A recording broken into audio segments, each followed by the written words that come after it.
Hi, boys and girls. Welcome to our read aloud time of our book, Charlotte's Web. So we left off our last chapter of Wilbur just forever being sad and lonely. And he had his whole day, remember, planned out minute to minute, hour to hour, and woke up. It was pouring rain and nothing was going to happen. And at the very, very end of our chapter, he heard this voice saying, "Go to sleep. You'll see me in the morning." So our chapter today is called Charlotte. I said Charlotte's Web. Let's find out about it.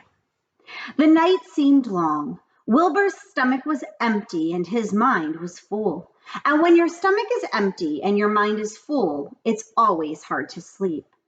A dozen times during the night, Wilbur woke and stared into the blackness, listening to the sounds and trying to figure out what time it was. A barn is never perfectly quiet.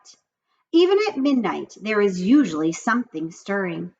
The first time he woke, he heard Templeton gnawing a hole in the grain bin.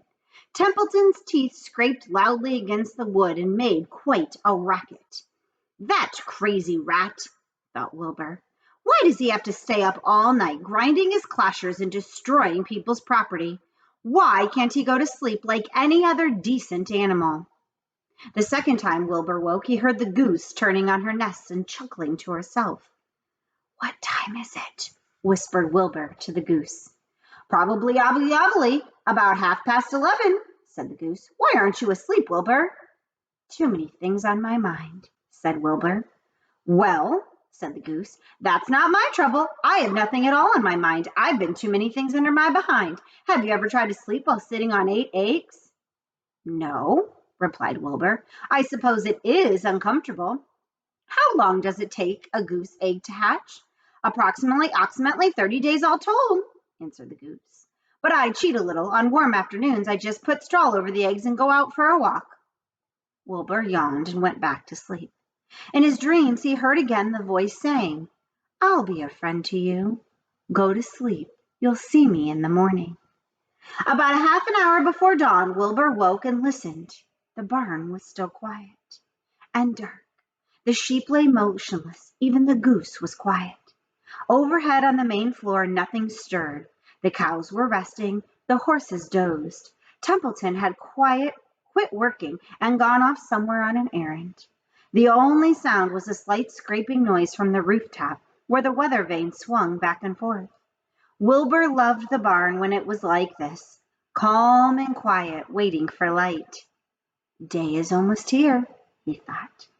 Through a small window, a faint gleam appeared. One by one, the stars went out. Wilbur could see the goose a few feet away. She sat with her head tucked under a wing. Then he could see the sheep and the lambs. The sky lightened. "Oh, beautiful day! It is here at last. Today I shall find my friend." Wilbur looked everywhere. He searched his pen thoroughly. He examined the window ledge, stared up at the ceiling, but he saw nothing new. Finally, he decided he would have to speak up. He hated to break the lovely stillness of dawn by using his voice, but he couldn't think of any other way to locate the mysterious new friend who was nowhere to be seen. So Wilbur cleared his throat. "Attention, please," he said in a loud, firm voice. "Will the party who addressed me at bedtime last night kindly make himself or herself known by giving an appropriate sign or signal?" Wilbur paused and listened. All the other animals lifted their heads and stared at him. Wilbur blushed, but he was determined to get in touch with his unknown friend. "Attention, please," he said. "I will repeat the message. Will the party who addressed me at bedtime last night kindly speak up? Please tell me where you are if you are my friend." The sheep looked at each other in disgust. "Stop your nonsense, Wilbur," said the oldest sheep. "If you have a new friend here, you are probably disturbing his rest, and the quickest way to spoil a friendship is to wake somebody in the morning before he is ready. How can you even be sure your friend is an early riser?" "I beg everyone's pardon," whispered Wilbur. "I didn't mean to be objectionable." He lay down meekly in his manure, facing the door. He did not know it, but his friend was very near, and the old sheep was right. The friend was still asleep. Soon Lurvy appeared with slops for breakfast. Wilbur rushed out, ate everything in a hurry, and licked the trough. The sheep moved off down the lane, and the gander waddled along behind them, pulling grass. And just then, as Wilbur was settling down for his morning nap, he heard again the thin voice that had addressed him the night before. "Salutations," said the voice. Wilbur jumped to his feet. "What?" he cried. "Salutations," repeated the voice. "What are they and where are you?" screamed Wilbur. Please tell me where you are and what are salutations." "Salutations are greetings," said the voice. "When I say salutations, it's just my fancy way of saying hello or good morning. Actually, it's a silly expression, and I'm surprised that I used it at all. As for my whereabouts, that's easy. Look up here in the corner of the doorway. Here I am. Look, I'm waving." At last Wilbur saw the creature that had spoken to him in such a kindly way. Stretched across the upper part of the doorway was a big spider web, and hanging from the top of the web, head down, was a large gray spider. She was about the size of a gumdrop. She had 8 legs, and she was waving one of them at Wilbur in friendly greeting. "See me now?" she asked. "Oh, yes, indeed," said Wilbur. "Yes, indeed. How are you? Good morning. Salutations. Very pleased to meet you. What is your name, please? May I have your name?" "My name," said the spider, "is Charlotte." "Charlotte what?" asked Wilbur eagerly. "Charlotte A. Cavatica, but just call me Charlotte." "I think you're beautiful," said Wilbur. "Well, I am pretty," replied Charlotte. "There's no denying that. Almost all spiders are rather nice looking. I'm not as flashy as some, but I'll do. I wish I could see you, Wilbur, as clearly as you can see me." "Well, why can't you?" asked the pig. "I'm right here." "Yes, but I am nearsighted," replied Charlotte. "I've always been dreadfully nearsighted. It's good in some ways, but not so good in others. Watch me wrap up this fly." Nearsighted means that you can see up close, but not far away. And here is Charlotte up here in her web in the barn. A fly that had been crawling along Wilbur's trough had flown up and blundered into the lower part of Charlotte's web and was tangled in the sticky threads. Blundered in means flown in. The fly was beating its wings furiously, trying to break free and loose itself. "First," said Charlotte, "I dive at him." She plunged headfirst towards the fly. As she dropped, a tiny silken thread unwound from her rear end. "Next, I wrap him up." She grabbed the fly, threw a few jets of silk around it, and rolled it over and over, wrapping it so that it couldn't move. Wilbur watched in horror. He could hardly believe what he was seeing, and although he detested flies, he was very sorry for this one. "There," said Charlotte. "Now I knock him out so that he'll be more comfortable." She bit the fly. "He can't feel a thing now," she remarked. "He'll make a perfect breakfast for me." "You mean you eat flies?" gasped Wilbur. "Well, certainly. Flies, bugs, grasshoppers, choice beetles, moths, butterflies, tasty cockroaches, gnats, midges, daddy longlegs, centipedes, mosquitoes, crickets, anything that is careless enough to get caught in my web.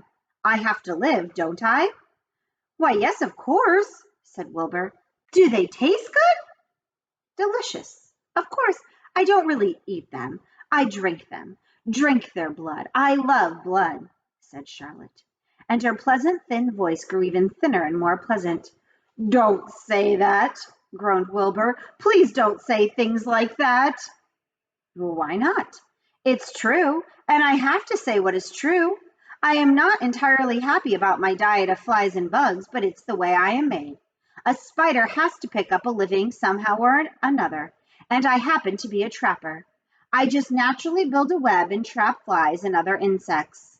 My mother was a trapper before me. Her mother was a trapper before her. All our family have been trappers. Way back for thousands and thousands of years, we spiders have been laying for flies and bugs." "That's a miserable inheritance," said Wilbur gloomily. He was sad because his new friend was so bloodthirsty. Yes, it is, agreed Charlotte. But I can't help it. I don't know how the first spider in the early days of the world happened to think up this fancy idea of spinning a web, but she did, and it was clever of her too. And since then, all of us spiders have had to work the same trick. It's not a bad pitch on the whole. It's cruel, replied Wilbur, who did not intend to be argued out of his position. Well, you can't talk, said Charlotte. You have your meals brought to you in a pail. Nobody feeds me. I have to get my own living. I live by my wits, set your brains. I have to be sharp and clever, or else I'll go hungry. I have to think things out, catch what I can, take what comes. And it just so happens, my friend, that what comes is flies and insects and bugs. And furthermore, said Charlotte, shaking one of her legs, do you realize that if I didn't catch bugs and eat them, bugs would increase and multiply and get so numerous that they would destroy the earth. They would wipe out everything. Really? Said Wilbur. I wouldn't want that to happen. Perhaps your web is a good thing after all. The goose had been listening to this conversation and chuckling to herself. There are a lot of things Wilbur doesn't know about life, she thought. He's really a very innocent little pig. He doesn't even know what's going to happen to him around Christmas time. He has no idea that Mr. Zuckerman and Lurvy are plotting to kill him. And the goose raised herself a bit and poked her eggs a little further under her so that they would receive the full heat of her warm body and soft feathers. Charlotte stood quietly over the fly, preparing to eat it. Wilbur lay down and closed his eyes. He was tired from his wakeful night and from the excitement of meeting someone for the first time. A breeze brought him the smell of clover, the sweet-smelling world beyond his fence. Well, he thought, I've got a new friend all right, but what a gamble friendship it is. Charlotte is fierce, brutal, scheming, bloodthirsty. Everything I don't like. How can I learn to like her, even though she is pretty and, of course, clever? Wilbur was merely suffering the doubts and fears that often go with finding a new friend. In good time, he was to discover that he was mistaken about Charlotte. Underneath her rather bold and cruel exterior, she had a kind heart, and she was to prove loyal and true to the very end. Keep that in mind. That's going to come back later. I will see you later for our next chapter of Charlotte's Web.